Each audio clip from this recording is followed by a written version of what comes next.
as boas-vindas ao professor Nuno, que hoje vai estar, Nuno Sousa, que hoje vai estar connosco, dá-nos esse privilégio no meio de tantos afazeres e de uma vida tão ocupada, que é para nós realmente um verdadeiro privilégio tê-lo hoje connosco aqui, a falar-nos sobre a transformação digital na saúde. Professor Nuno Sousa, eu agradeço-lhe infinitamente este privilégio que nos dá, o reservar este tempo do seu pouco tempo, porque tem muito de fazer. E dizer-lhe que, de facto, mais uma vez, podemos contar consigo e esperamos que nos continue a dar esta possibilidade de contar, de o ter, trazer-nos mais saber, mais informação para nós, todos os que estamos aqui, e para aqueles que a seguir, porque não puderam estar hoje ou por outras razões, nos vão visitar no YouTube, onde as conferências ficam gravadas e disponíveis. Por isso também lhe agradeço, professor, ter aceitado que a sua conferência seja gravada. E para termos tempo para ouvir e, porventura, para dialogar, eu passaria muito rapidamente à professora Cecília Leão a palavra para que ela possa fazer uma apresentação como deve ser, porque ela acima de tudo a fará, e muito melhor do que eu, e portanto passo-lhe a palavra à professora Cecília para apresentar o professor Nuno. A Cecília está com o micro fechado. Já está. Agora não tem o microfone. Já está? Já, agora está. Obrigada, professora Salomé Paz. Muito boa tarde a todos. Não é fácil esta tarefa, professora Salomé, de apresentar o professor Nuno Sousa, Exato. porque ela se reveste também de uma carga emocional bastante grande, porque é um privilégio mesmo para mim, pessoal e institucional, estar aqui com o professor Nuno Sousa e apresentar o professor Nuno Sousa. Por isso vou limitar-me a umas breves palavras, mas que de todo não são aquelas que poderiam ser bem desenvolvidas e merecidas pelo professor Nuno Sousa e provavelmente proferidas também por pessoas mais competentes do que eu. Mas professor Nuno Sousa é de facto um privilégio e um prazer estar aqui neste fim de tarde com o professor. Sobretudo neste ciclo de conferência dedicado à transformação digital da sociedade. Nós, nas duas conferências anteriores, exploramos a influência no ensino e na aprendizagem e na segunda na ciência, e hoje, nesta terceira conferência do ciclo, centramos-nos na transformação digital na saúde, tema que será então abordado pelo professor Nuno Sousa e que passarei a apresentar. E começaria por uma forma sucinta por referir a breve nota biográfica disponível no site desta academia. O professor Nuno Sousa é médico e neurocientista, professor catedrático e atualmente reitor da Unifage e Unimax em São Paulo, Brasil. Preside a Agência de Investigação Clínica e Inovação Biomédica e é fundador da Escola de Medicina na Universidade do Minho, do Centro Clínico Académico de Braga, do Centro de Medicina Digital P5. É professor visitante da App State University em Nova York e é professor catedrático convidado da Escola Nacional de Saúde Pública da Universidade Nova de Lisboa. Integra o Conselho Executivo da Fundação Bial. Fim de citação relativa à breve nota biográfica disponível no site da Academia. Mas a este resumo, permitam-me que acrescente mais umas breves notas, de todo merecidas. Desde o ano 2000 que o professor Nuno Sousa tem estado intimamente ligado à Escola de Medicina da Universidade de Minho, que celebra este ano o seu 25º aniversário, mas não apenas como acima referido naquela breve nota bibliográfica, não apenas como um de seus fundadores, mas também como uma figura essencial na concepção, desenvolvimento e consolidação do projeto de escola, do seu curso de Medicina e do seu Instituto de Investigação em Ciências da Vida e Saúde, contribuindo de uma forma inestimável para a excelência da investigação e da formação médica em Portugal. A sua investigação tem-se centrado sobretudo no estudo dinâmico das redes cerebrais e na neurobiologia do stress, com um interesse adicional na educação médica. Nesta vertente, coordenou imensos e inúmeros projetos de investigação, tanto a nível nacional como internacional, e publicou centenas de artigos, mais de 500, em revistas científicas de referência, com um impacto expresso por um elevadíssimo número de citações, superior a 20.000. Supervisionou dezenas de estudantes de doutoramento e mestrado, formando tantas e várias gerações de médicos e cientistas. Recebeu vários prémios pelas suas atividades de investigação e prestação de cuidados de saúde, incluindo o Prémio Janssen Neurociências e a Medalha de Ouro do Ministério da Saúde em 2011. É membro de várias comissões de saúde e de investigação nacionais e internacionais. Foi presidente da Escola de Medicina da Universidade do Minho, presidente da Sociedade Portuguesa de Neurociências e, entre 14 e 16, presidente do Conselho Científico das Ciências da Vida e Saúde da FCT, Fundação da Ciência e Tecnologia. E terminava sublinhando testemunho pessoal e institucional, que em todas as suas atividades, médico, professor e cientista, o professor Nuno Sousa tem pautado o seu percurso por uma visão holística e humanista, enriquecida por tantas e várias experiências em tantos e diferentes contextos, mas sempre com uma missão clara: melhorar a prestação de cuidados de saúde por meio da formação, do conhecimento, da investigação e da geração do valor social. O professor Nuno Sousa é membro desta academia. Professor Nuno Sousa, é um privilégio maior poder contar consigo e tê-lo aqui neste fim de tarde. E a palavra é sua. Muito obrigado, professora Cecília Leão, muito obrigado, professora Salomé Pais, muito obrigado a todos que estão hoje aqui nesta sessão. Eu fico sempre com bastante embaraço quando ouço estas palavras. Tenho que dar um fantástico desconto, que a professora Cecília Leão é uma grande amiga. Portanto, eu até tenho alguma dificuldade em reconhecer-me nas palavras da Cecília. Eu vou agora partilhar convosco alguns pensamentos sobre o tema que a professora Cecília Leão e os restantes colegas que estão a organizar estas sessões me propuseram. E, portanto, se me permitem, eu iria partilhar a minha apresentação e se em algum momento sentirem a necessidade de interromper, por favor, façam-no, porque pode ser bastante mais interessante. Pedia para confirmarem que Ah, estão a ver. certo, perfeito. Pronto, fantástico, muito obrigado. Portanto, o tema enfim, que me pediram para abordar hoje, nestes minutos, é este tema da transformação digital na saúde. E eu queria começar por partilhar convosco uma publicação que saiu há 3 dias, sobre o impacto da Google na saúde. Como provavelmente saberão, a Google hoje em dia é um dos maiores operadores de saúde a nível mundial. E, reparem que tem este motto, aqui bem expresso: Helping everyone, everywhere, live a longer, healthier life. E centram isto em 4 verticais.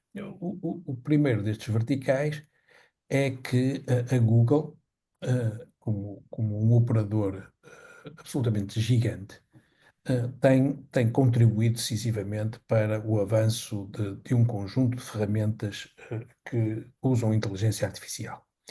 E iremos falar durante esta conversa um pouco mais sobre isto.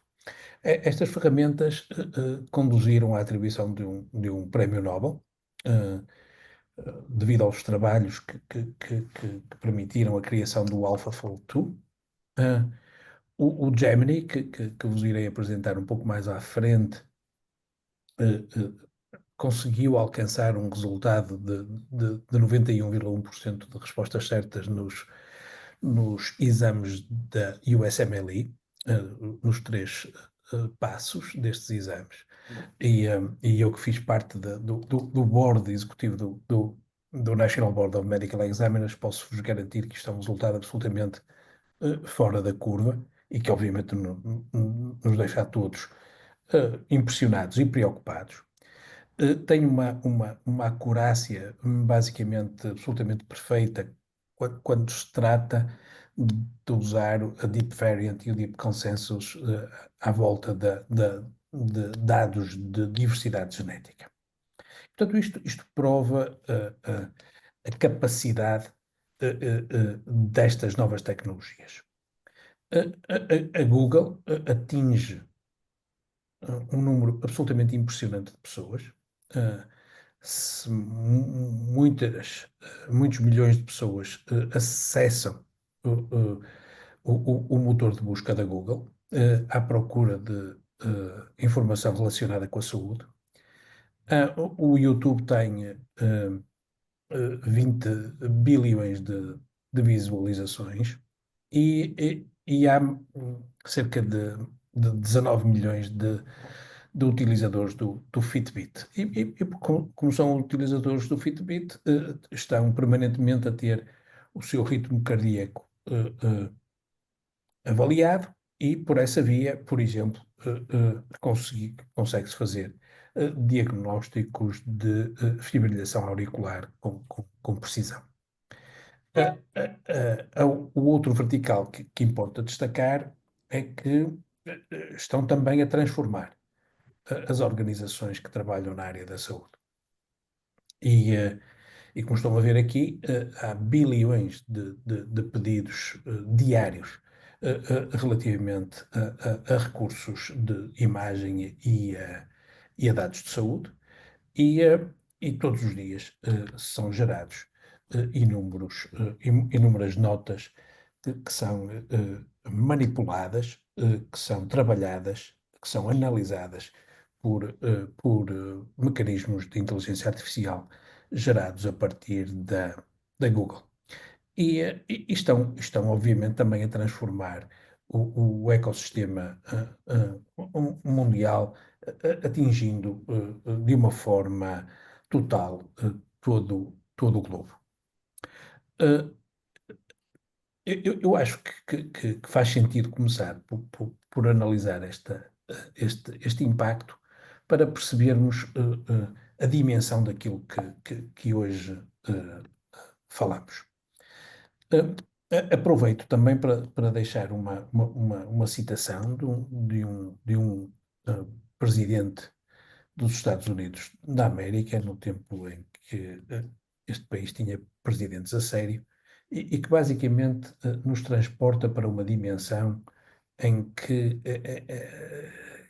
é da maior importância. É que os tempos mudam e obviamente nós temos que nos ajustar à mudança. Mas há coisas que não mudam e os princípios e os valores, obviamente, não mudam. Eu trago-vos agora aqui uma imagem que vou começar por lançar a pergunta. Se na sala alguém saberia o que é que representa esta imagem.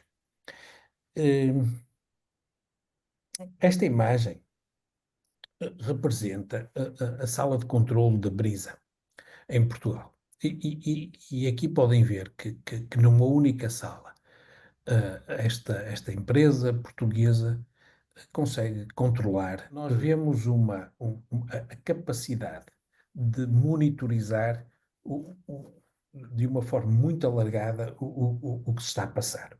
Isto é da maior importância porque, como sabem, um acidente numa autoestrada, os segundos que seguem esse acidente são de vital importância porque pode-se evitar acidentes de muito maiores dimensões. E, portanto, se este é o presente, neste caso em Portugal, noutras áreas, porque é que isto não pode ser o presente também na área da prática clínica? Para isso, temos que tentar pensar à frente. E este é o posicionamento que eu gostaria de trazer para esta curta conversa hoje. É como é que nós antecipamos o futuro a partir do presente e com base no passado. Como é que nós temos capacidade de identificar as principais tendências e os desenvolvimentos que as vão tornar possíveis. E por último, qual é o plano? Neste caso, qual é o plano que gostaríamos de ver cumprido para esta transição digital na saúde? Também é verdade que sempre que pensamos na nossa capacidade de prever o futuro, devemos ter os pés assentes na terra, porque a nossa capacidade de prever o futuro é relativamente medíocre. E eu trago aqui uma imagem de um fantástico filme do Stanley Kubrick, que devo dizer que foi das coisas que mais me impressionou quando eu era um adolescente, e que hoje em dia representa para muitos, e eu incluo nesse grupo, uma experiência deprimente quando revemos o filme. Porque, se bem se lembram, nesta altura, de acordo com esta narrativa, nós teríamos várias colónias na Lua, teríamos as viagens espaciais, seria uma prática muito habitual. De facto, isso só revela que a nossa capacidade de antecipar o futuro é obviamente muito limitada. Ainda assim, eu penso que neste domínio acho que todos concordamos que temos de tornar os cuidados de saúde mais acessíveis, e garantir que resolvemos problemas seríssimos de iniquidade, que os tornamos mais seguros e que nos focamos em alguns aspectos que são verdadeiramente importantes, como, por exemplo, o controlo de infecções. Ainda recentemente vivemos ameaçados por uma pandemia, e tornar estes cuidados também mais efetivos e eficientes. Efetivos, criando mecanismos de fazer chegar a evidência que sustenta os algoritmos de decisão clínica a quem pratica, e mais eficiente, trabalhando muito a ideia de que os cuidados de saúde têm que ter uma visão centrada na saúde. Concordaremos também que este é um grande desafio e que estes desafios para os sistemas de saúde incluem várias dimensões. As dimensões epidemiológicas, as fantásticas transições demográficas. Recordo que nos últimos 100 anos a esperança média de vida mudou radicalmente, e isso não permite qualquer adaptação dos sistemas biológicos. Há um conjunto de novos desafios em termos profissionais e também em termos das pessoas que nós servimos.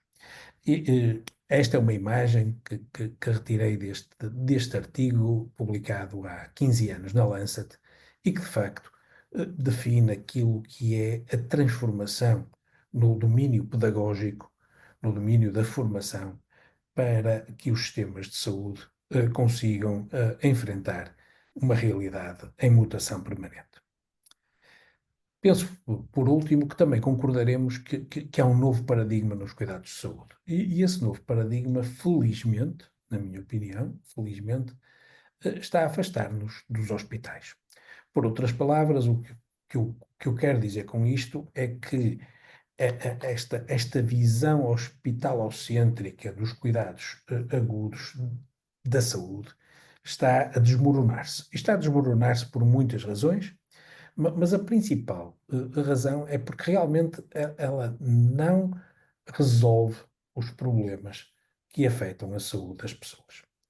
Mais de 3/4 dos cuidados de saúde estão focados na gestão da doença crónica, e nós trabalhamos muito pouco a dimensão da prevenção e esta ideia de que a saúde é algo que tem que ser muito bem curado por todos nós. E, portanto, de facto, os hospitais são o pior sítio do mundo para se estar, e os cuidados de saúde devem focar-se muito para fora desta realidade.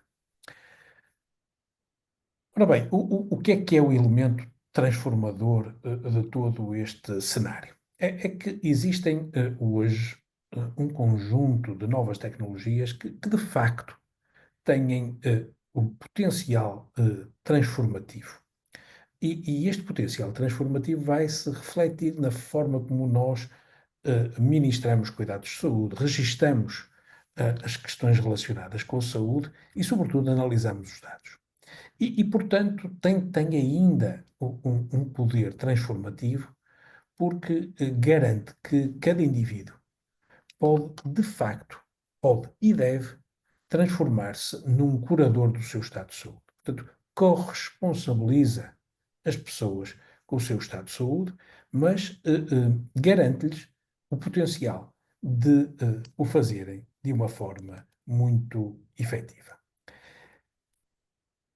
Portanto, com este enquadramento, tomei a liberdade de partilhar convosco aqui um conjunto de questões críticas nesta agenda da transição digital da saúde. O que é que temos que antecipar? Qual é a nossa situação atual? Se podemos ou não identificar alguma tendência, quais são os cenários que provavelmente serão mais realistas num futuro a médio prazo e a longo prazo, e quais são os aspectos que nós temos que melhorar. Numa breve caracterização de quem somos na Europa e em Portugal, eu destacaria aqui 3 ou 4 notas. A primeira nota é da esperança média de vida, e os dados são retirados da OCDE há cerca de 6 anos atrás, e como podem ver, Portugal tem uma esperança média de vida superior à europeia, mas quando se mede o número de anos de vida saudáveis após o nascimento, podemos ver que ele é manifestamente inferior ao dos restantes parceiros europeus. Os outros 2 dados que eu gostaria de destacar deste relatório reportam o tempo médio que as pessoas passam nos hospitais quando são internados. E reparem que em Portugal este valor é de cerca de 20% acima da média europeia. Um outro dado que me parece da maior importância é a questão da comorbilidade. Para terem a noção de como estamos a lidar com um problema extraordinariamente complexo. E como podem ver, os dados da comorbilidade mostram que nós temos uma comorbilidade de cerca de 10% acima da média europeia, e se analisássemos esta comorbilidade nas pessoas com mais de 65 anos, este valor subiria para os 78%, portanto 28% acima dos parceiros europeus, ainda que os dados relativamente a este último indicador que estou a partilhar convosco já tenham 10 anos. O cenário provavelmente não se alterou de uma forma muito significativa. E, portanto, em Portugal, nós enfrentamos aqui uma realidade que tem nuances distintas da europeia e que transformam esta necessidade de abraçar uma agenda de transição digital na saúde de uma forma ainda mais premente. Esta agenda, no meu entender, tem um conjunto de desafios. Listei aqui 8 desses desafios, e estes desafios são de diferente natureza. Uns são de ordem tecnológica, outros regulatórios, outros organizacionais e, por último, até de natureza cultural. Portanto, esta vai ser seguramente uma agenda difícil, porque não é só uma agenda tecnológica, é uma agenda política, é uma agenda cultural. Dos 8 temas que me parecem determinantes para a definição da agenda, eu hoje abordarei 4, os que estão assinalados a amarelo. Obviamente que não estou a retirar importância à necessidade de integrarmos e operacionalizamos os sistemas informáticos. Como sabem, esta continua a ser uma dificuldade no nosso país e que muito afeta a prática dos cuidados de saúde pelos clínicos. Não quero retirar valor às questões prementes de cibersegurança e da proteção de dados. Sendo que, em relação ao último, gostaria também de dizer que não se deve tornar uma obsessão. E eu acho que muitas vezes aqui no espaço europeu isto é hiperbolizado. E também não vou falar dos últimos dois aspectos que estão relacionados com o financiamento e a sustentabilidade do sistema, nem as questões de governança e de estratégia nacional da saúde digital. Hoje preparei um conjunto de ideias à volta dos temas da adoção da inteligência artificial, da necessidade de capacitação digital dos profissionais de saúde, do acesso digital e da inclusão, e depois terminaria falando de um exemplo de saúde digital que é feito no país. Comecemos então pela questão da inteligência artificial. E sobre este assunto, importa primeiro definir o que é isto da inteligência artificial. Portanto, estamos a falar de uma técnica que garante que computadores, máquinas, em alguma medida mimetizem o comportamento humano. Um dos subdomínios da inteligência artificial permite que se usem metodologias estatísticas que fazem com que estas máquinas aprendam com a experiência, aprendam com os modelos. Outro subset deste subset criou mecanismos que mimetizam a forma como os neurónios comunicam entre si. E definem-se então aqui as chamadas redes neuronais. E estas redes neurais vão, quando existem computação de multicamada, enfim, de alguma maneira, tentando simular a complexidade do sistema nervoso, e entramos no domínio do deep learning. Existe ainda uma forma de catalogar a inteligência artificial em domínios que hoje em dia se chamam de novel AI. E aqui estão algumas dessas subcategorias que de facto permitiram expandir de forma extraordinária as capacidades que estas ferramentas possuem. Isto, de facto, tem um poder enorme e um poder transformador.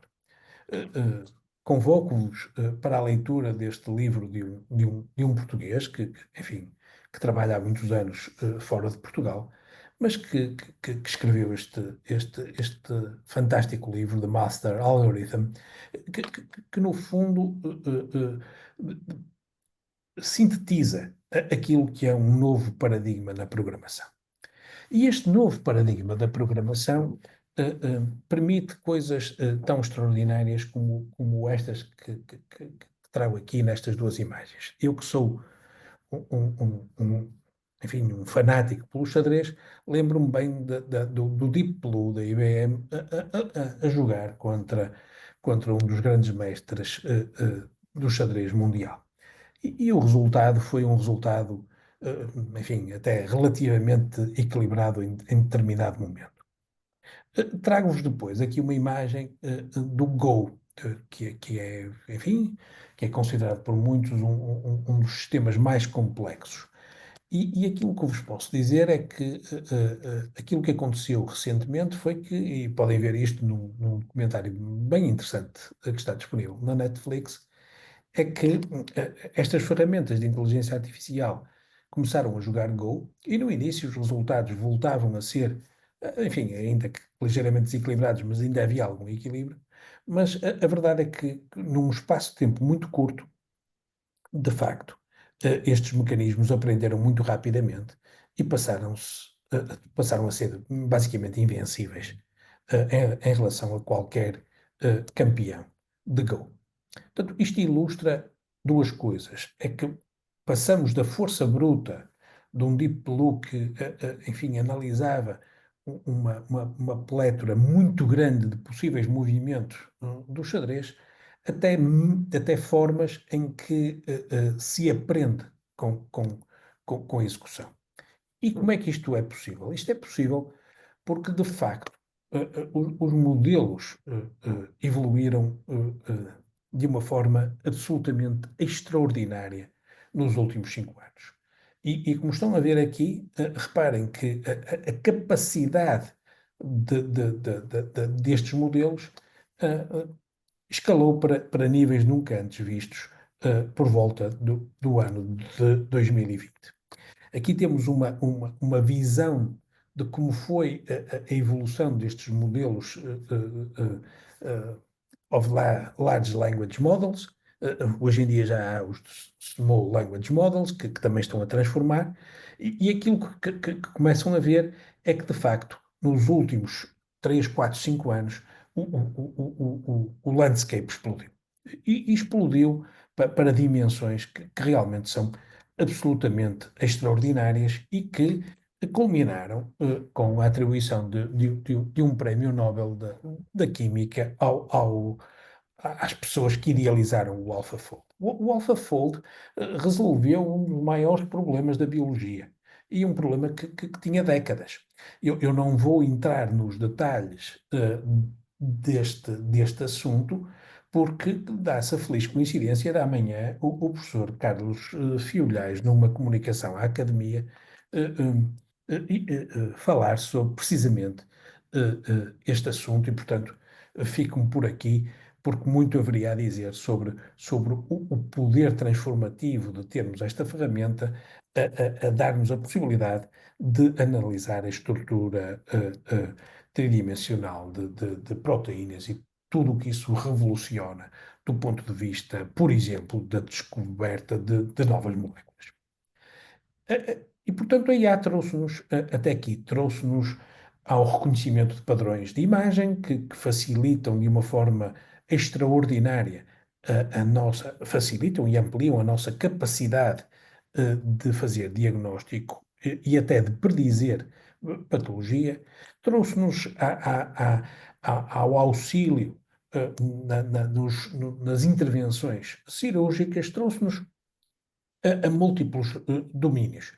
E eu tomei a liberdade, e depois partilharei alguns destes vídeos que tenho aqui, tomei a liberdade de trazer aqui um vídeo que mostra aquilo que é um check-up feito pela Google, designed to provide high quality and authoritative answers to medical aqui. questions. E vou-me calar durante 3 minutos We para built poderem MedPalm ouvir by instruction prompt este tuning fantástico PALM. desenvolvimento. PALM is a 540 billion parameter large language model from Google Research. We did this work with a small set of carefully curated medical expert demonstrations. In multiple choice questions used for US medical licensing exams, the pass mark for new doctors is often around 60%. These questions have long been considered a grand challenge for AI systems. They require a clinician to recall medical knowledge and apply logic to identify the correct answer. Despite years of effort from leading AI labs around the world, performance on challenging tasks like this has plateaued at around 50%. Last December, our model, MedPalm, was the first AI system to exceed the pass mark. We reached a performance of over 67% on these licensing exam-style questions. We also carefully examined how MedPalm performed in many other kinds of medical question answering tasks. These range from commonly asked internet search questions to complicated questions about medical research. In doing this work, we compared MedPalm's answers with answers from real clinicians, and we looked at several aspects like factual accuracy, bias, and the potential for harm. You can see one common question here, and how MedPalm answers this question, which is about incontinence. In this case, MedPalm's answer is generally sound, but it's not as comprehensive as the answer given by the clinician. The clinician here names multiple specific causes of incontinence, as you can see, where MedPalm is less comprehensive. And doctors rating this answer from MedPalm agreed they found it generally accurate and safe, but you can see here that they highlighted that there's room for improvement in the level of detail our system provided. You can see from this sort of work that we're still learning. One interesting aspect of this kind of work is that the evaluating physician's rating of this answer may also change depending on their own clinical expertise and their experience in this subject area. In this next example, MedPalm's answer is complementary to the clinicians. MedPalm mentions similar information, but in different ways. And it makes this lovely point about how the severity of symptoms can vary depending on the type of pneumonia and the overall health of the person. Doctors rated this answer as very high quality across our rating framework. We believe it's really important to innovate responsibly by doing this kind of rigorous research in healthcare. Today, we're announcing results from MedPalm 2, our new and improved model. MedPalm 2 has reached 85% accuracy on the medical exam benchmark in research. This performance is on par with expert test takers. It far exceeds the passing score, and it's an 18% leap over our own state-of-art results from MedPalm. MedPalm 2 also performed impressively on Indian medical exams, and it's the first AI system to exceed the passing score on those challenging questions. There are many ways that an AI system like MedPalm can be a building block for advanced natural language processing in healthcare.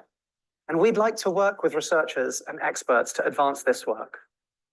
The potential here is tremendous, but it's crucial that real-world applications are explored in a responsible and ethical manner. And as we do that, we're looking forward to sharing our progress with you at a future checkup.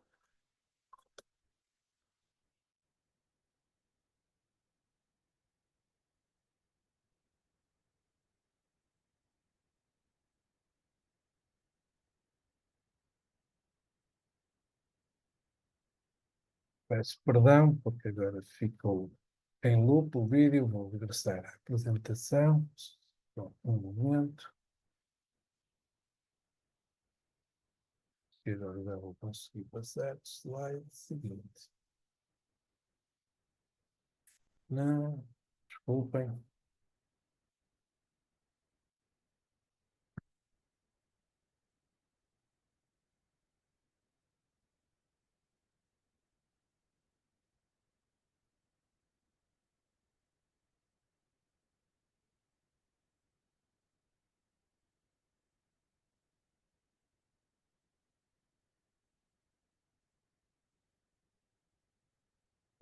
Desculpa por esta confusão. Muito bem, penso que agora já estão a ver outra vez. Pedia para confirmarem. Se alguém pudesse confirmar que estão a ver já os slides. Sim, obrigado. Muito bem. Obrigado.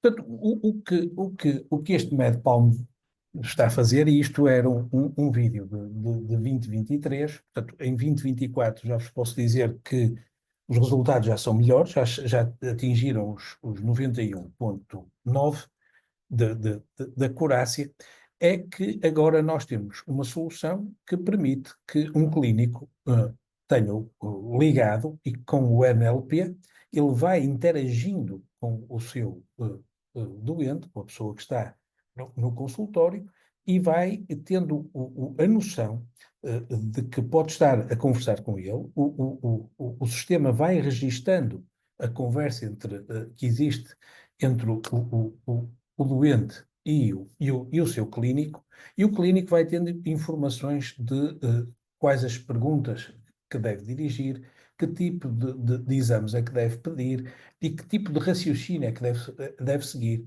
para melhorar a sua acurácia diagnóstica e acompanhar o algoritmo de decisão clínica. Portanto, isto já é feito com este auxílio e com este nível de precisão. E é seguramente transformador. São também estes mecanismos de inteligência artificial que nos permitem hoje olhar para um fundo do olho e ver a retina de um doente, mas aquilo que um clínico habituado a fazer esta observação fazia via o ponto onde o nervo óptico está a entrar na retina, vê os vasos da retina, os cruzamentos destes vasos, e, portanto, nós fazíamos diagnósticos de retinopatia diabética ou retinopatia hipertensiva.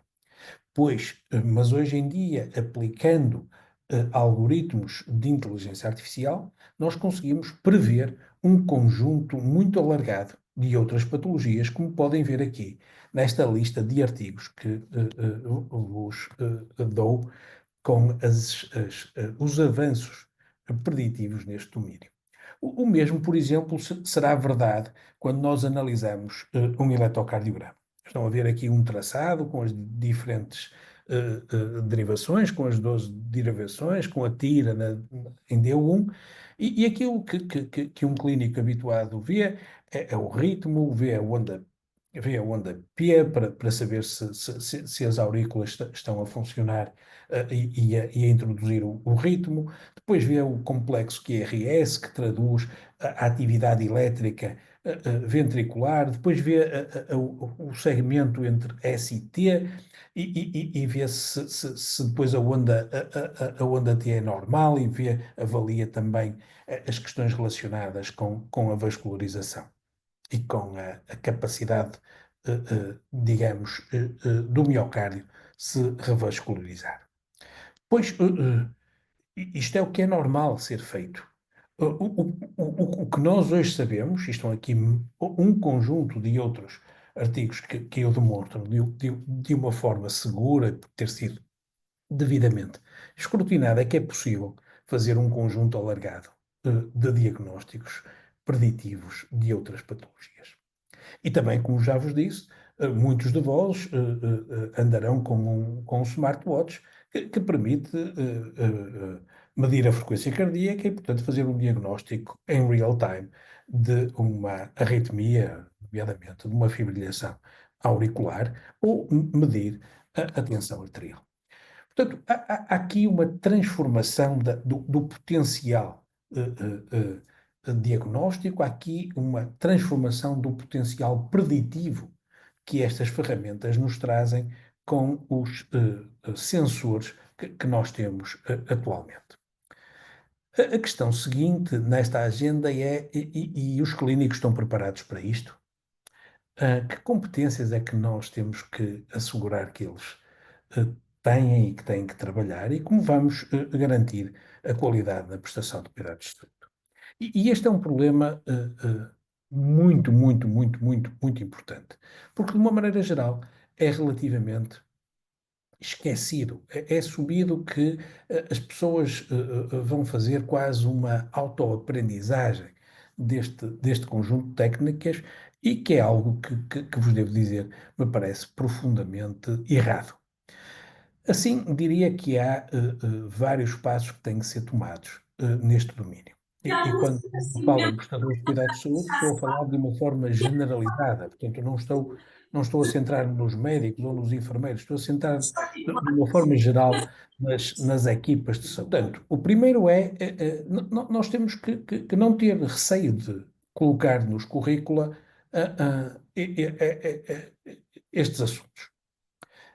Portanto, trabalhar os tópicos do data science, do machine learning e outros relacionados com a inteligência artificial e garantir que isto é generalizado. Isso é para aqueles que ainda vão fazer a formação. Para aqueles que já estão no terreno, nós temos que ter programas de educação continuada e de formação na prática. E é muito importante realmente fazer com que estes clínicos não tenham receio do uso desta tecnologia. É preciso que eles sejam capazes de ter bom treino e interpretar corretamente, porque existem um conjunto de vieses que temos que ter em consideração e é preciso que se assuma que há uma avaliação crítica dos algoritmos, entendendo aquilo que são as suas limitações e as suas margens de erro. Porque um dos problemas que também vejo é que há alguns indivíduos que depois acreditam cegamente naquilo. Devo dizer que já vi vários colegas a colocarem imagens no chat GPT para eles produzirem relatórios com todos os erros que isso pode trazer. Mas queria dizer que usar ferramentas de inteligência artificial é seguramente algo muito inteligente do ponto de vista complementar, mas não substitui o raciocínio clínico. Eu costumo dizer que eu quero que o médico que me trate seja um médico, mas que seja um médico que use confortavelmente estas tecnologias, mas que seja uma pessoa. Discutir as questões relacionadas com a ética e com a segurança, de novo as questões dos vieses algorítmicos e de equidade, e preparar as pessoas para debaterem os temas relacionados, nomeadamente com a responsabilidade médica, com o uso destas tecnologias.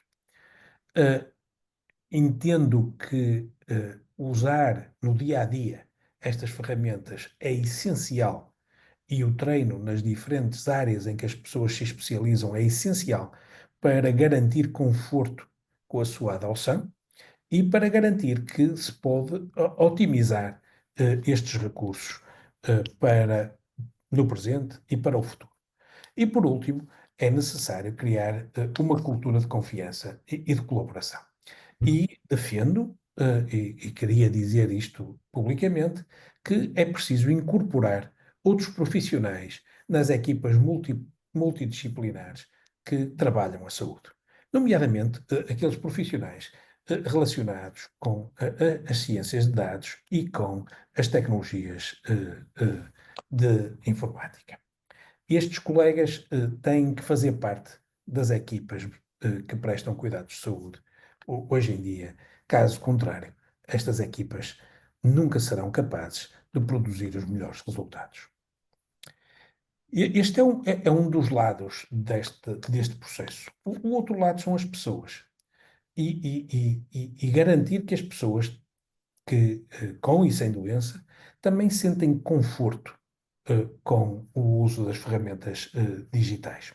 E para isso importa saber quem são as pessoas de quem vamos cuidar e, de novo, como é que nós vamos poder medir a qualidade dos cuidados de saúde. Trago-vos aqui a distribuição das gerações na população mundial. E como podem ver, há um shift muito significativo. A imagem do lado esquerdo é muito interessante porque podem ver, enfim, as 4 gerações de que eu vos vou apresentar resultados científicos no conforto do uso destas tecnologias digitais na área da saúde e reparem que também transportam uma imagem da telecomunicação, do velho telefone até aos mais modernos telemóveis. E reparem que na minha geração os telemóveis são usados para comunicar enfim, por via tipicamente oral, e hoje em dia, nos milénios, isso já é feito de uma forma escrita.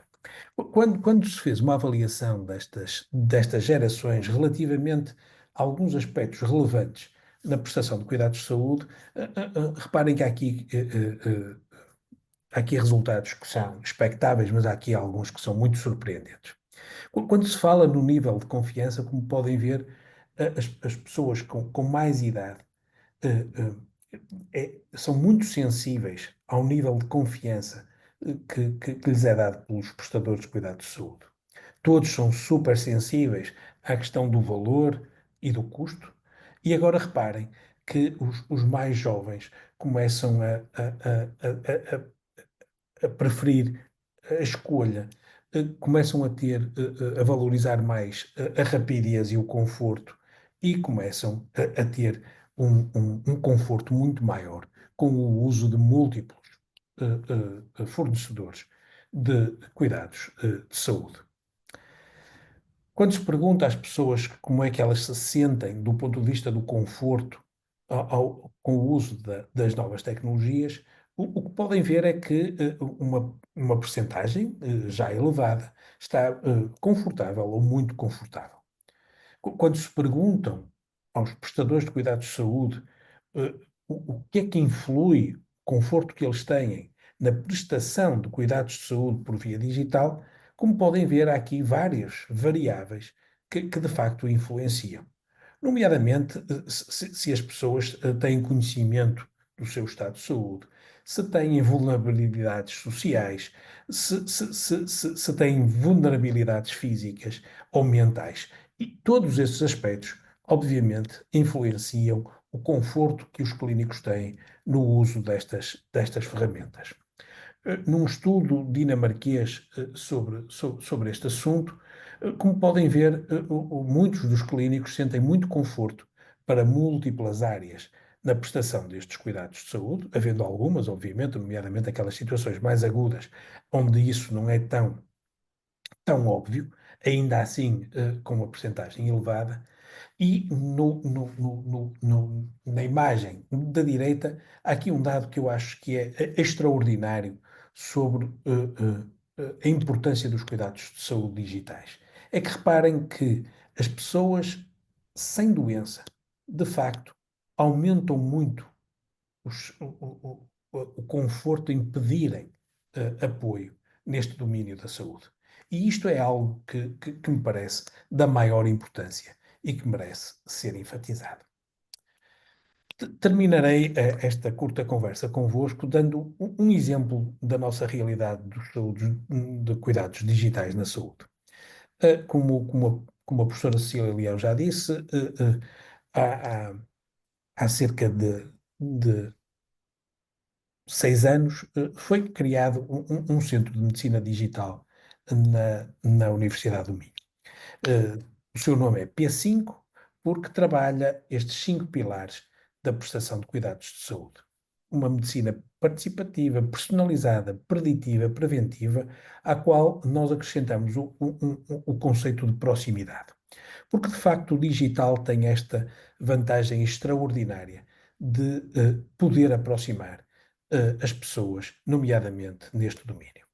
O que é que se faz no P5? Promove-se a saúde de qualidade, desenvolvem-se e implementam soluções de saúde que respondam às necessidades das populações, portanto, muito orientado para estas necessidades e, obviamente, promove-se investigação e análise de dados relacionados com a prestação de cuidados de saúde digitais.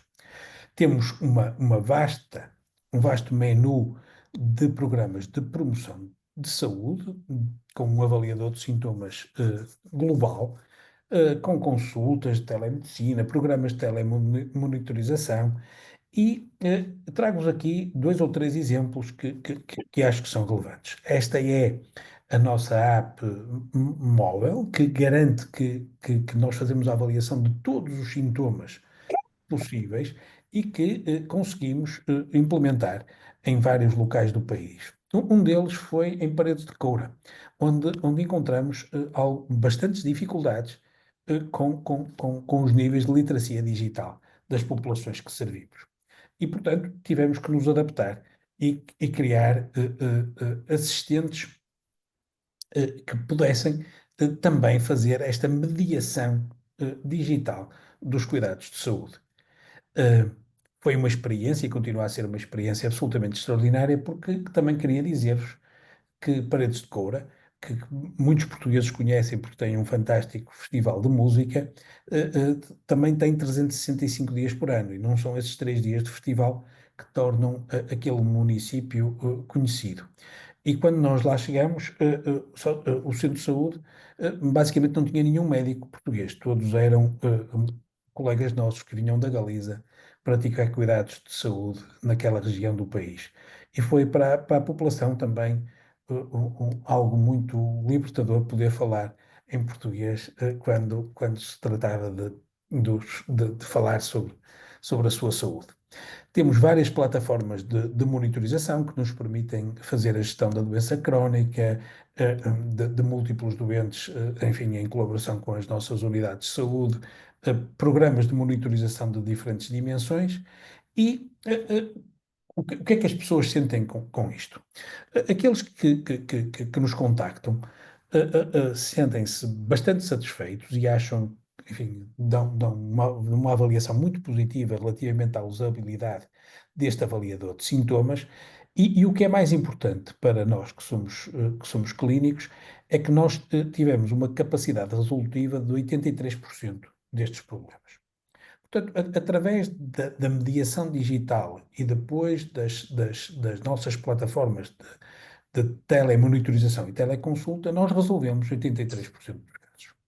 E isto é, obviamente, muitíssimo impactante num país que sofre de problemas seríssimos no acesso aos cuidados de saúde.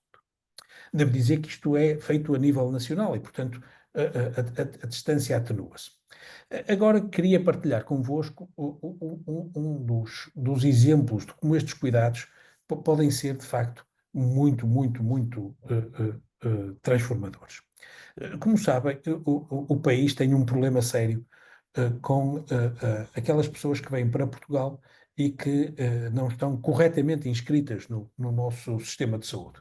Essas pessoas existem, estão em Portugal e quando acedem aos cuidados de saúde em situação urgente, são obviamente atendidos nas diferentes unidades prestadoras de cuidados de saúde no país. O problema é que depois não há continuidade de cuidados. E, portanto, nós trabalhamos com algumas ULS nacionais e passamos a fazer a continuidade dos cuidados nestes indivíduos que se distribuem por diferentes idades, por ambos os sexos e com diferentes nacionalidades, ainda que com um elevado predomínio de cidadãos brasileiros. E com isto conseguimos criar um mecanismo de continuidade de cuidados. E este mecanismo deixa-nos muito orgulhosos porque é muito apreciado pelos utentes, muito bem apreciado pelos utentes e por aqueles que estão próximos destes utentes, mas sobretudo porque dá também conforto aos nossos profissionais de saúde.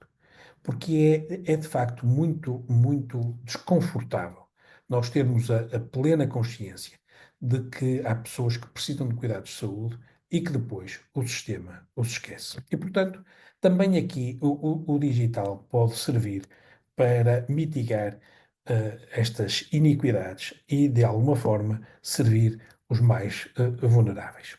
E, portanto, se bem se lembram, esta era a imagem da Brise e do controle das autoestradas em Portugal.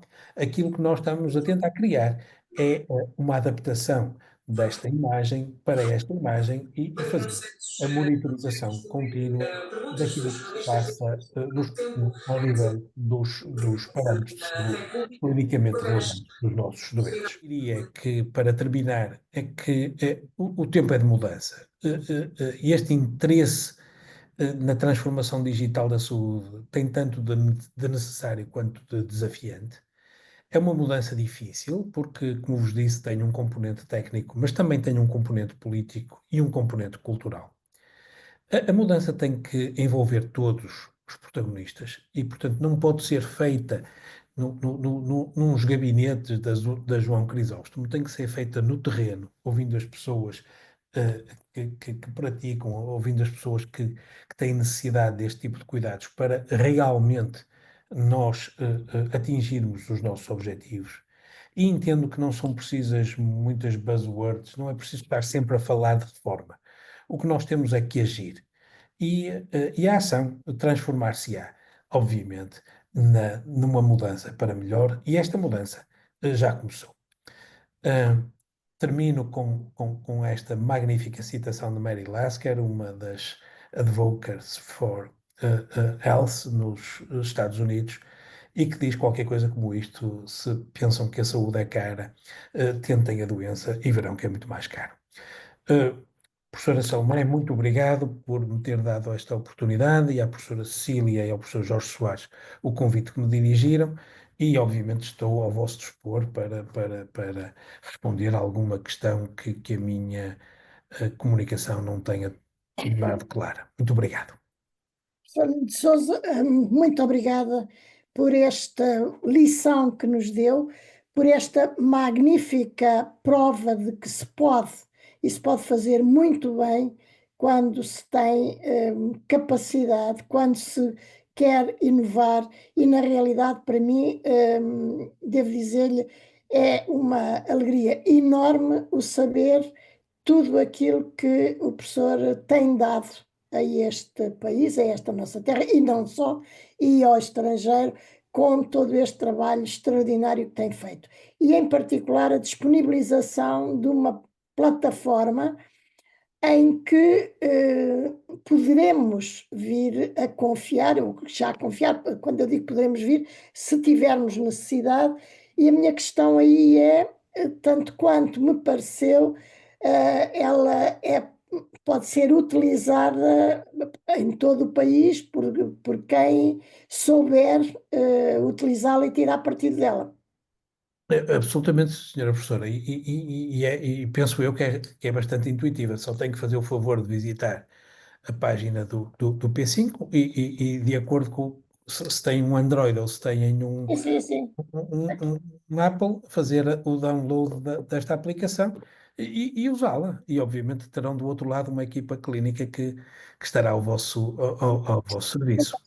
Depois uma outra questão que o professor colocou e com uma enorme hum, necessidade, diria eu, é a formação. E a minha questão é: estão as nossas escolas de medicina, universidades, chamemos-lhe o que quisermos, alertadas e dinamizadas para que os seus jovens formandos e até os mais diferenciados e o corpo médico, desde dos médicos, dos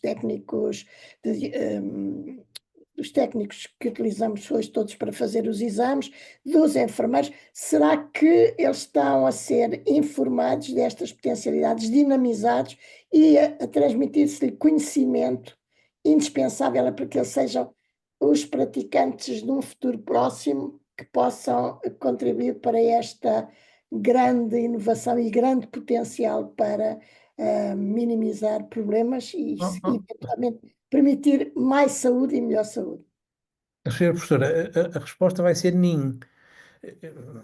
Portanto, que há, obviamente, um conjunto de colegas que têm plena consciência da importância destes assuntos, isso está fora de questão, e há, obviamente, nas diferentes escolas médicas de enfermagem, de tecnologias da saúde, introdução destes temas para que eles sejam trabalhados e debatidos. Tenho também bastante consciência de que a resposta deve ser não, porque não o são. Não são feitos de uma forma sistemática e sistémica, nem muitas vezes envolvem aquelas pessoas que estão, desculpa a expressão, na crista da onda do desenvolvimento. E, portanto, eu ficaria muito mais satisfeito e confortável se as nossas escolas que trabalham as profissões de saúde, de facto, convocassem um conjunto também de tecnólogos e de pessoas que usam estas tecnologias para que elas pudessem ser verdadeiramente trabalhadas com os futuros profissionais. E aquilo que é a missão de uma instituição que está a formar pessoas é garantir que estamos a formar as pessoas para um horizonte a 20, 30 anos e que as preparamos para a necessidade de adaptação constante. E, portanto, isso para mim é essencial, e há aqui um conjunto de aspectos que mereceriam, obviamente, uma atenção maior de quem define essas políticas formativas. Professor, eu não quero monopolizar a discussão, mas atrevo-me a pedir se podemos ter um texto, enfim, com uma conferência deste e com tudo aquilo que o professor tem e que nos está a partilhar, uma pequenina coisa que acredito que Com seja. certeza. Eu queria pedir-lhe, e pedir desculpa por lhe pedir, mas acho que seria muito bom podermos também disponibilizar um texto e até tornar esta necessidade de formação presente e futura uma realidade, porque porventura também o eco dessa necessidade pode não ter chegado a muitos lados, não é, professor? Muito obrigado, Sra. Professora. O desafio aceite.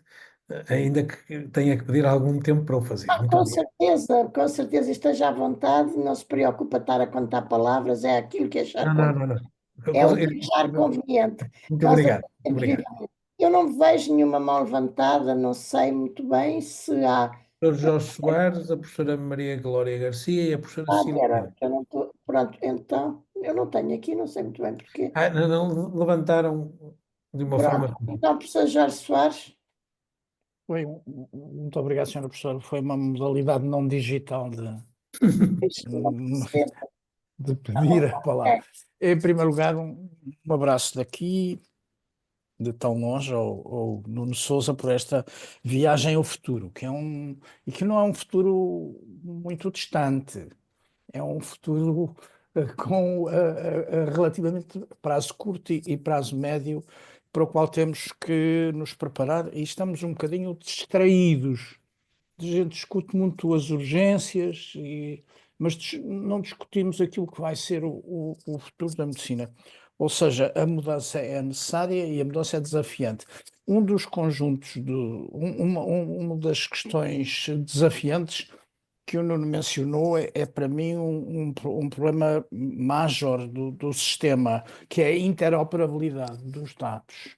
Cada vez mais o Serviço Nacional de Saúde pertence ao Sistema Nacional de Saúde, as pessoas movem-se do público para o privado com uma grande facilidade, a mobilidade é muito grande dos doentes e, na verdade, nós estamos muito mais fixados àquilo que é a privacidade dos dados que propriamente à capacidade deles fluírem e, portanto, nos ajudarem, não é? Portanto, esse aspecto é muito importante.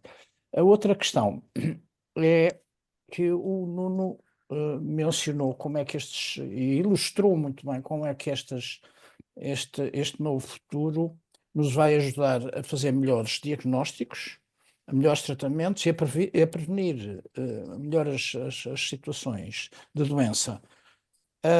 Mas na companhia do médico. Quer dizer, porque o risco é que as instituições, particularmente as que gerem a saúde, numa perspectiva muito económica, vão prescindindo do profissional porque os sistemas de chavetas vão chegar mais facilmente, mais rapidamente e sem pessoas.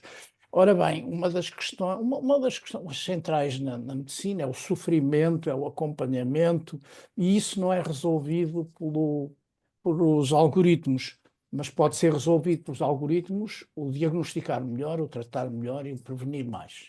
Essa parte é muito importante e acho que isso foi muito, muito sublinhado e isto é muito importante. A outra questão que eu tinha, o Nuno já respondeu, é o cockpit da aplicação P5. Nós vimos o que é que se passa com a Brisa, mas quantas pessoas é necessário estar no backstage que tipo de profissionais e quem é que os paga também? Porque este aspecto também é naturalmente importante. E são profissionais, como as pessoas se deslocam com o seu telemóvel, não é? Se atendem naturalmente ao país inteiro ou têm alguma delimitação geográfica, se devemos ter alguma centralidade naquele cockpit. E é isto, um abraço e muito obrigado. Jorge, um abraço muito, muito forte e muito obrigado. Primeiro, vou voltar a dizer, porque acho que isto tem sempre que ser dito. Eu quero que o meu médico, Jorge, seja uma pessoa. Não quero que seja uma máquina, mas quero que seja uma pessoa que use estas tecnologias, exatamente como tu disseste.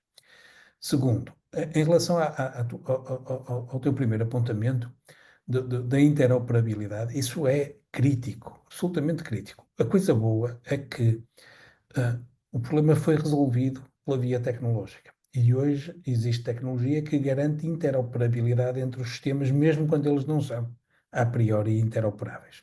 E isso é fantástico, absolutamente fantástico, transformador, porque tens toda a razão. Nunca nos iríamos entender relativamente a isto, e como disseste muito bem, é um absoluto nonsense que um tipo seja atendido aqui e depois ali e tenha que estar a repetir toda aquela carga de exames e não ter acesso à informação vital. Aliás, acho que o país continua a ter um problema não resolvido, que é os meus dados de saúde são meus.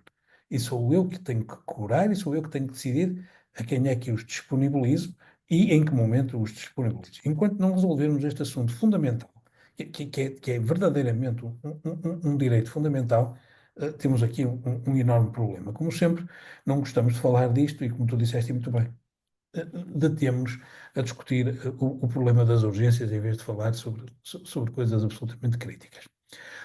Sobre o último. Desculpa interromper, mas é o Sim. guião. Na verdade, é uma questão de posse.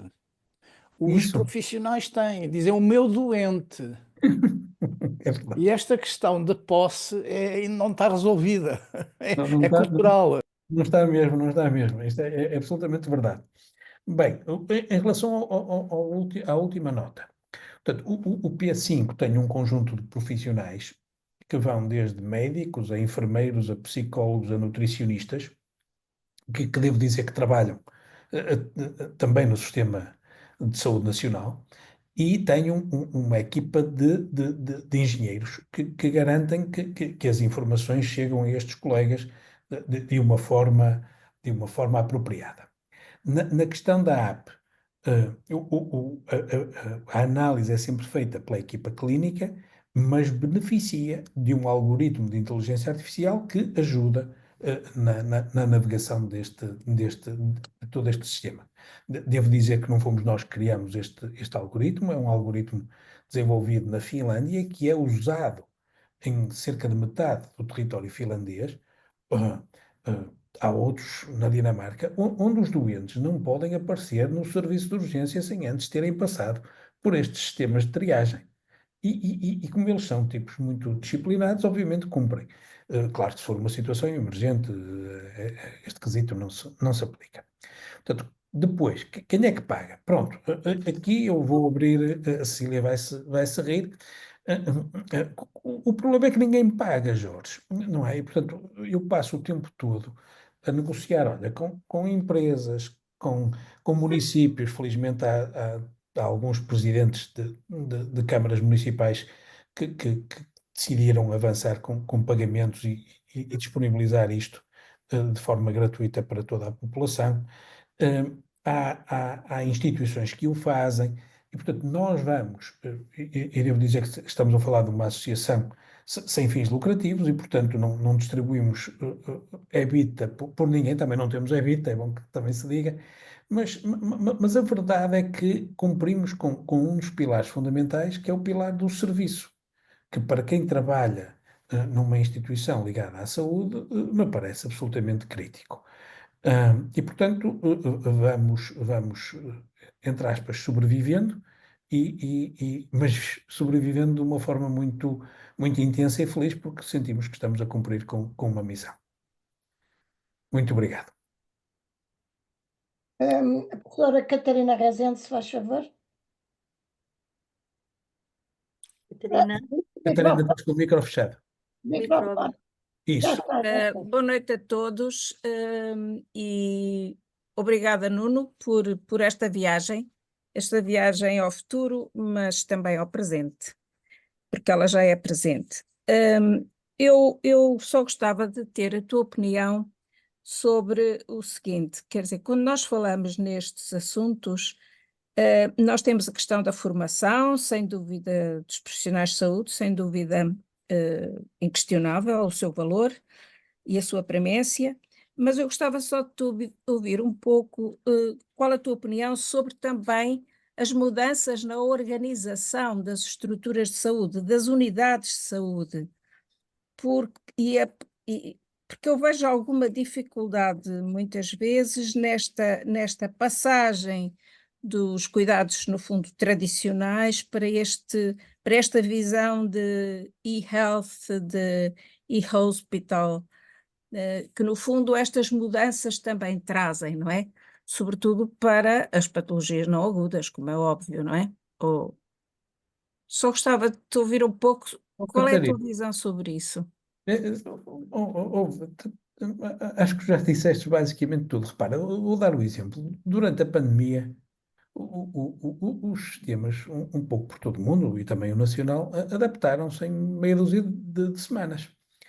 E 90% das nossas consultas passaram a ser feitas por telefone, numa primeira fase, e depois conseguiu-se evoluir, em alguns casos, para a videoconsulta com ganhos, obviamente, extraordinários. E a verdade é que as pessoas sentiram que havia ali uma oportunidade. Passaram-se esses tempos e regressou-se muito a um esquema muito mais clássico, muito mais tradicional. Portanto, há uma enorme resistência à mudança. Há uma enorme resistência à mudança e essa resistência tem múltiplos atores. Quer os prestadores, quer as pessoas. É bom que se diga isto. E importa entender, e é aqui que eu acho que nós temos que focar a nossa atenção, mais do que criticar-se a resistência, é entender as raízes da mesma. E muitas vezes as raízes da mesma vêm de insegurança. E esta insegurança vem do desconforto de usar estas tecnologias. Convenhamos que quando reparem, aqui alguns de vocês sabem disto, eu tenho 2 filhos, uma é médica e o outro é engenheiro informático. E eu sempre que sou confrontado com o ter que usar uma aplicação informática mais sofisticada, eu ligo logo ao meu filho: opá, como é que se faz isto? E não sei o que mais, porque sinto um enorme desconforto no uso de algumas daquelas ferramentas. E, portanto, como sinto o desconforto, não uso, ou resisto a utilizá-las. Quando aprendo e quando ganho aquele nível de segurança que me permite usar com alguma, enfim, tranquilidade, eu quase me torno um dependente daquilo. E, portanto, é muito importante entender as raízes do problema e, como te disse, eu acho, e sei que tu és uma defensora enorme disto, a professora Catarina foi das pessoas que mais me, enfim, alertou para a necessidade da literacia digital dos doentes ou das pessoas com doença, que realmente é super, super impressionante, que tem que ser trabalhada para nós conseguirmos mudar isto. Agora, tu e eu, Catarina, que trabalhamos na área, nomeadamente das coisas neurodegenerativas, o trabalho que conseguimos fazer com pessoas com demência a utilizarem estas ferramentas. Reparem, transportar um doente com um quadro demencial para o hospital para vir ter uma conversa com um clínico durante 10 minutos significa que é um transtorno para aquela família toda durante um dia, pelo menos, para não dizer mais, para depois chegar lá, ter uma curta conversa com aquele clínico e quando nós demos a possibilidade de fazer isto por via digital, devo dizer que o encontro clínico ocorreu. Teve algumas vantagens tecnológicas, porque depois podemos usar um conjunto de ferramentas que no face-to-face não conseguimos, e, sobretudo, os cuidadores e as famílias adoraram esta possibilidade. Isto não equivale a dizer que agora vamos passar tudo para essa via. Claro que não, porque seria um exagero perigoso até. Mas, em muitos casos, de facto, nós conseguimos fazer pelo menos uma parte deste processo por esta via. Portanto, penso, não sei se respondi à tua questão, Catarina, mas era esta a reflexão que se me ofereceu depois de te ouvir. Mais alguma questão? Eu penso que me tinha A professora Maria da Glória Garcia, a Salmeia e a professora Cecília tinham levantado a mão. Ligue o microfone, professora Maria da Glória, se faz favor. Eu queria só dizer obrigada, Nuno, desculpem lá, obrigada, e acho que a possibilidade de usar o face-to-face será sem dúvida um enorme avanço. Obrigada, Nuno. Então agora, professora Maria da Glória, peço desculpa, não tinha, julguei que tinha terminado, professora Catarina. Professora Nuno Sousa, muito obrigada. A minha primeira palavra era de gratidão. Realmente gostei muito de o ouvir e aprendi muito consigo. E, em parte, a questão nesta resposta que deu à professora Catarina já está respondida. Mas, no entanto, há aqui umas nuances que me levam realmente a colocar a questão, e que é esta.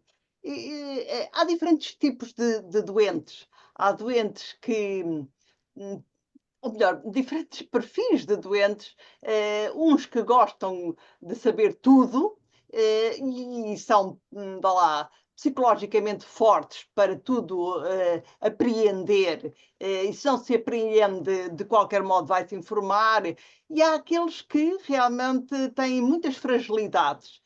Quando têm as notícias ou recebem as notícias sobre a sua própria doença. E eu gostava de saber como é que esta gestão dos diferentes perfis de doentes é feita através destas apps, desta forma, diria, não, quer dizer, muito rápida de aceder à informação, mas de não acompanhar o perfil psicológico do doente e a recepção poder ser, não ser boa nos casos e noutros ser ótima, obviamente. Gostava de ouvir sobre isso. Sobretudo. Muito obrigado, senhora professora. Levanta uma questão fundamental, que é uma questão que existe há muito tempo e que existirá sempre. Portanto, é por isso que a prática dos cuidados de saúde, quando é feita por indivíduos que de facto são bons clínicos, faz toda a diferença. Porque há aqui um componente que é muito tecnológico, científico, e há depois um componente que também é arte, que é entender bem que tipo de informação é que tem que se passar para aquelas pessoas. E, portanto, o digital não alterou isso. O que o digital fez foi introduziu aqui um conjunto de novas barreiras que têm que ser trabalhadas para que isso aconteça. E por isso é que eu fiz muita ênfase na questão de treinar e retreinar os clínicos que estão na prática para o uso destas tecnologias e para o conforto que podem daí obter.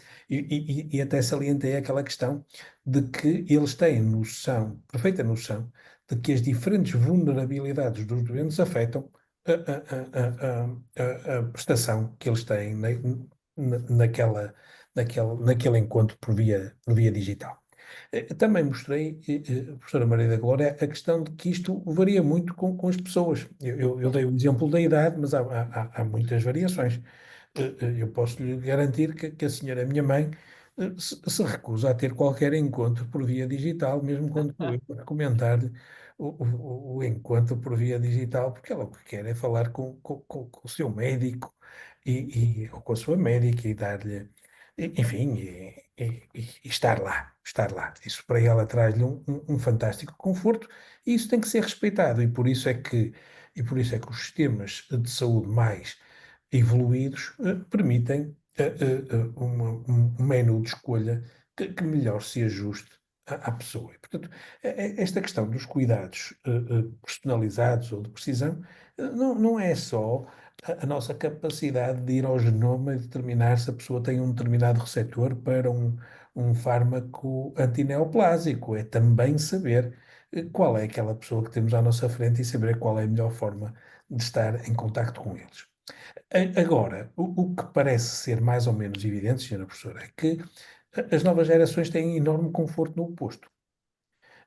E, portanto, o que parece estar a acontecer, e já não, eu não falei aqui da geração Z, que ainda parece estar a acentuar mais esta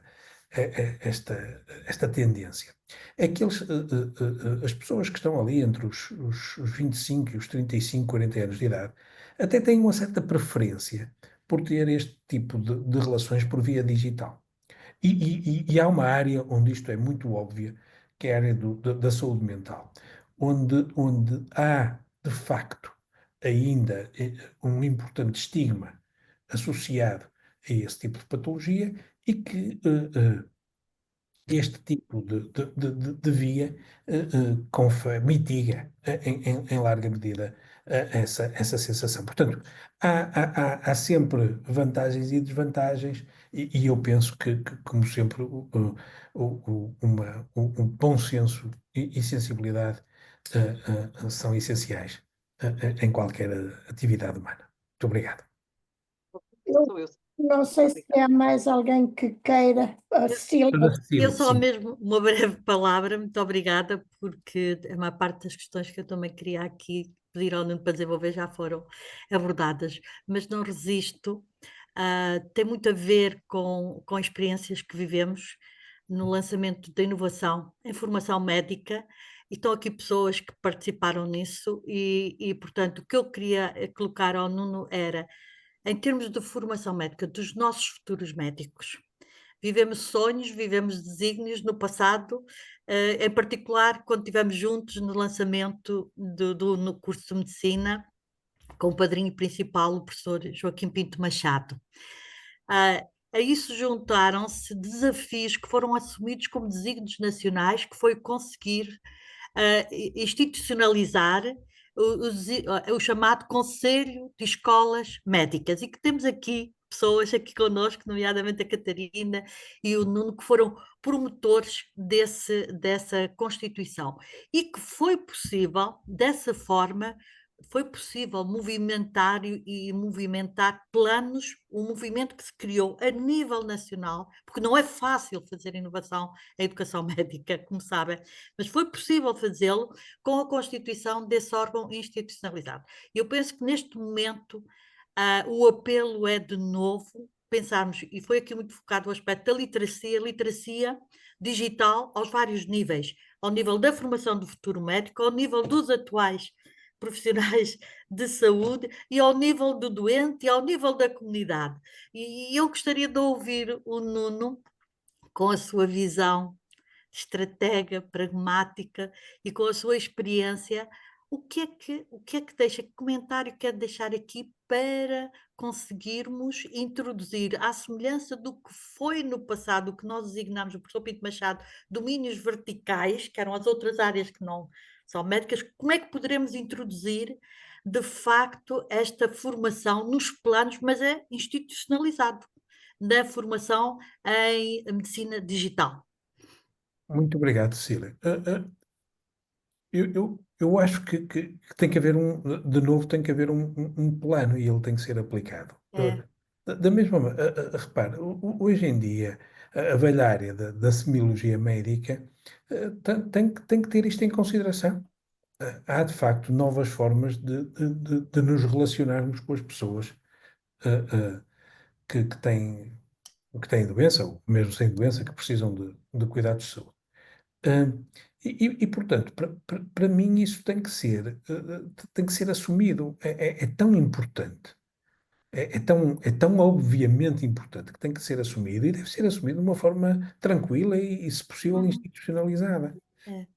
Repare, para mim, hoje em dia, faz pouco sentido que os jovens estudantes de medicina e de outras áreas relacionadas com a saúde não façam estágios em locais onde este tipo de tecnologia já é aplicada. Realmente, isso é fundamental.